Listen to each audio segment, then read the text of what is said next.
আজও কয়েকটি রাজনৈতিক দলের সঙ্গে বৈঠকে বসবেন প্রধান উপদেষ্টা অধ্যাপক মোহাম্মদ ইউনূস। সন্ধ্যায় প্রধান উপদেষ্টার সরকারি বাসভবন যমুনায় বৈঠক হওয়ার কথা রয়েছে।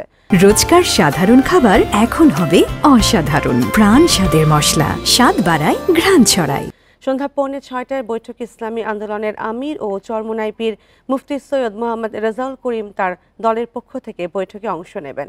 এছাড়াও বাংলাদেশ খেলাফত মজলিস, আমার বাংলাদেশ এবি পার্টি, জমিয়তে উলমায়ে ইসলাম, খেলাফত মজলিস, গণ অধিকার পরিষদ, নেজাম ইসলামী পার্টি ও হেফাজত ইসলামের শীর্ষ নেতারা বৈঠকে অংশ নেবেন বলে জানা গেছে।